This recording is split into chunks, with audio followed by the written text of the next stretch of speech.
old Justice League cartoon? No, not that one, the good one. That was my childhood. Not my whole childhood, of course. I had a number of other shows I loved, and I grew up with an on-again, off-again relationship with television in general, so I often had to find other ways of entertaining myself. As a result, I read a lot of books, and even, occasionally, played outside. I never got into the comics, so Justice League the Animated Series was the definitive Justice League as far as I was concerned. Needless to say, it took me by surprise years later when I found out that Hawkgirl is not usually a founding member. Or when I saw the Green Lantern movie from 2011. I mean, that's not Green Lantern. I have no idea who this is. I have since, despite that disastrous essay into cinema, warmed up to Hal Jordan. But still, Jon Stewart will always be my Green Lantern. I don't know when I found out that J'onn J'onzz was the Martian Manhunter, but I must have at some point, because that's how I remembered him when I went back to rewatch the series recently and discovered that they never actually call him that in the show. Except like once in Unlimited, but I never saw Unlimited as a kid, so what's with that? Oddly enough, I had no problem with Flash being Barry Allen when I discovered that he was. My Flash wasn't Wally West, he was just the Flash. I didn't really think of him as having a secret identity. I was a small child, with a small child brain. But I digress. As excellent as that show is, and it is excellent, I didn't really come here today to talk about Justice League the Animated Series. That is a topic for another video. Probably several other videos, actually, if I'm being honest. But not today. Today, I want to talk about Justice League. The movie. The miniseries? The Snyder Cut. Full disclosure, I have not rewatched it in preparation for this, so I might incidentally pull some details from the theatrical cut. Feel free to point out my mistakes in the comments if you so choose. I have done no research. I didn't even take notes. I'm not here to be objective or technical. I've just got some ranting to get out of my system, so this is going to be real casual. That being said, I am an amateur elf. Welcome to my enchanted forest. Beware spoilers ahead. The basic plot of both versions is pretty much the same. Superman is dead, and Batman has decided to found a team of heroes in honor of his memory. Not because there's a known threat looming or anything, just because he thought, Superman would probably have wanted that. This turns out to be a really good plan because, on an unrelated note, turns out an angry space demon is on his way with plans to destroy the world. There are also 3 magic boxes hidden on Earth from the last time the alien attempted to invade, because he attempted to invade before and left his magic boxes for some reason. This will be relevant later. We'll also have at least 3 character introductions shoehorned in there because, aside from those random video clips from Batman v Superman, this is the first appearance of Aquaman, Flash, and Cyborg in this continuity. As for the B-plots, or is it C-plots at this point?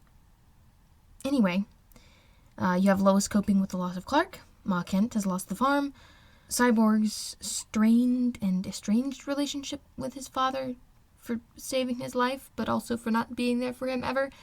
The point is, there are too many plot threads to fit comfortably in a normal feature-length film. The Snyder Cut got the long end of the stick in that regard. Clearly, the movie really needed more than the 2-hour runtime the theatrical cut was given to properly explore all of the various subplots and character arcs, though 4 might be a little excessive. And no one can deny that Snyder was allowed to take his time. I just don't think that time was used wisely. I mean, instead of fleshing out underdeveloped side plots from the theatrical cut, or dropping them in favor of others, or in favor of concentrating on the main plots, he leaves them in, anemic though they are, and adds several more to the tangle, with a side of apocalyptic hallucinations for good measure. But the worst waste of time is the excessive use of slow-mo.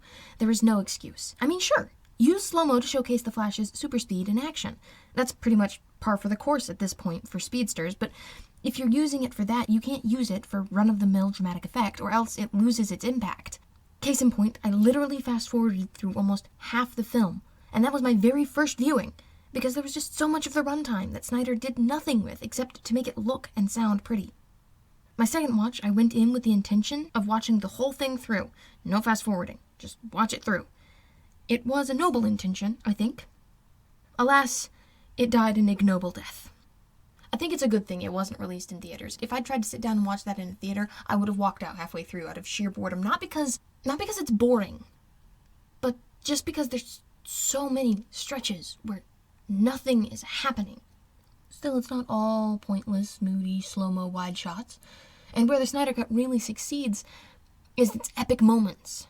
Unfortunately, those moments are undercut by the fact that practically every moment leading up to and following them is treated with the same reverence.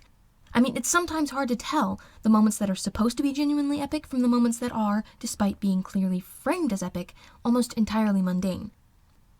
The cinematography is beautiful, yet perplexing in its unalloyed, unqualified, indiscriminate beauty.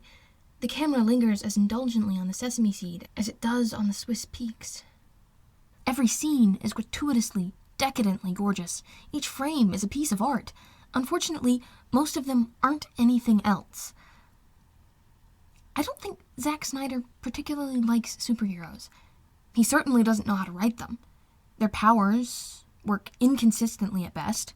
I mean, this guy lies, or at least dodges the question, despite being bound by the lasso of truth, which shouldn't be possible, as Wonder Woman states. To him. For no apparent reason. Their characterization, if they get any, is either paper-thin or unintentional. Cyborg spends most of his screen time spouting exposition, which doesn't characterize anything. And the one time he gets to do something to define himself, he uses it to steal money from I know not where and put it directly into some poor lady's bank account, which, on the surface, seems very nice.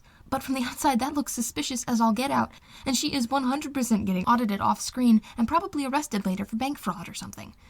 Characterizing Cyborg as well-intentioned, but stupid, or deviously cruel.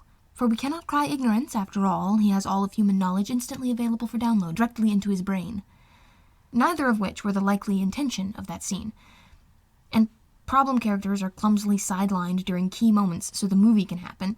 Case in point, Flash is relegated to running around in circles for the entirety of the final fight. Does he really need that much of a start to build up the energy he needs? Certainly not. He does it later with barely any build-up at all.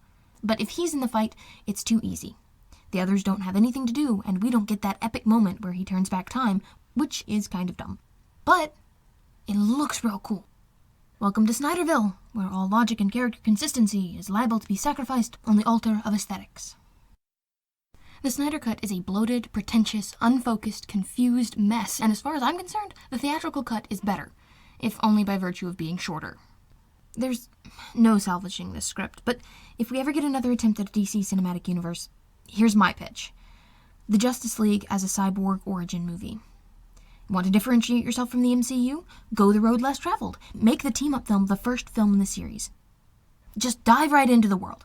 Batman and Aquaman can still be urban legends, but Superman, Wonder Woman, and Flash, and maybe a Green Lantern, should all be public figures. Still solo heroes for now, but active and well-known. This is the way the world is, and we, the audience, are introduced to it through the eyes of Victor Stone on his journey from a normal high schooler with normal football aspirations to a cyborg with phenomenal powers and a wounded soul, trying to make his way in this whole new version of his reality, because the world is ending, and if they're going to have any chance at saving it, they're going to need his help. His connection with the Mother or Father Box makes him the perfect character to take center stage in the Apocalypse and Invasion plotline. He's the least well-known of the group, so his story needs most to be told. Both character and actor clearly have what it takes to spearhead the story, and, most importantly, this way he's not just a vehicle for exposition, he's an actual character. I think I heard somewhere that they originally thought to make Justice League first and branch out the cinematic universe from there, and I obviously think that could have worked. Superman and Batman are already thoroughly lodged in the cultural zeitgeist. Wonder Woman and Flash are pretty well recognized as well these days. Really, DC probably has the best chance of any franchise of actually reverse engineering a cinematic universe like that. Understandably, in the end, they chose the beaten path of giving a number of characters origin movies and then tying them together later, but unfortunately, they failed to understand what made the MCU successful with that model, namely, making good movies. Don't get me wrong, I enjoyed Man of Steel as well as the next person. It wasn't a great movie, but I'm easily entertained, and as a standalone action blockbuster, it was fine. However, as a Superman movie, it was straight up bad. I have nothing against Snyder, but I truly believe that he fundamentally misunderstands the character of Superman, which is not great for the guy in charge of creating a cinematic universe heavily featuring Superman. And then, I guess, they panicked because they played their crossover card way too early, which, again, could have worked if they had made a movie that was actually good, but instead, they made Batman v Superman. Wonder Woman wasn't perfect, but it was a step in the right direction.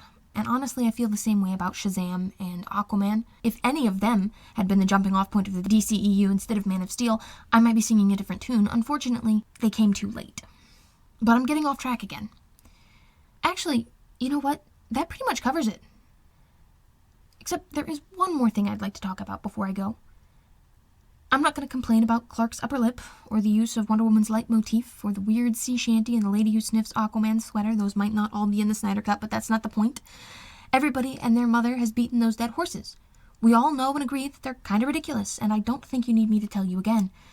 But when it comes down to it, my biggest beef with this movie, actually even including both movies, is Snyder's handling of Martian Manhunter. His cameo in the middle of the movie is pointless, and worse than pointless, because it undercuts everything built in the preceding scene between Lois Lane and Ma Kent, or in this case, not Ma Kent, and retroactively makes that scene really weird and honestly kind of uncomfortable.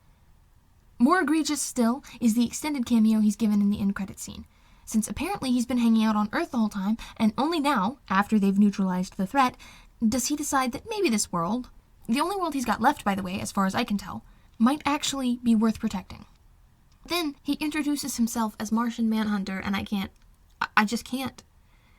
Dude, who calls you that? Nobody calls you that. Not the people back on Mars. They are, or were, Martian too, and wouldn't feel the need to make the distinction. So at best they would call you Manhunter, but why would they? And it's not your coworkers or acquaintances here on Earth. They probably don't even know you're Martian. But even if they do, I'm willing to bet they call you Ja'an. Really, the only place you're going to get a moniker like that is from the media, but it's not them either, since they don't know you exist. I know they don't, because if they did, it would be everywhere, and Bruce Wayne would not be asking you who you are. And before you say anything, no, there's just no way you decided to call yourself Martian Manhunter and then play it off like somebody else came up with it. That's something Flash might do, but not you, Ja'an. Not you. But even if you did, it still doesn't make sense to introduce yourself to Bruce Wayne that way unless you think he's going to recognize the name, which clearly, if you just made it up, he wouldn't. Who greenlit this? Who came up with this? Whose idea was this? You show up at his house, you wake him up for no good reason. The least you could do is give him your actual name. You're a literal shapeshifter, for Pete's sake. You can look and sound like anything or anyone you want. Your secret identity requires no protection. Why did he even come? To say, "Hey, Batman, I know your secret identity. Oh, and by the way, I have superpowers, and I was here the whole time. I totally could have helped." But it just seemed like such a drag, you know? But you guys made it look so gosh darn fun that I think I'll join in next time. That whole interaction is just so stupid, and I'm frustrated all over again just thinking about it. I can't be the only one who sees how stupid this is. I can't be. But maybe I am. Maybe this really is just a me problem. No, well, one way to find out. Hello, Internet.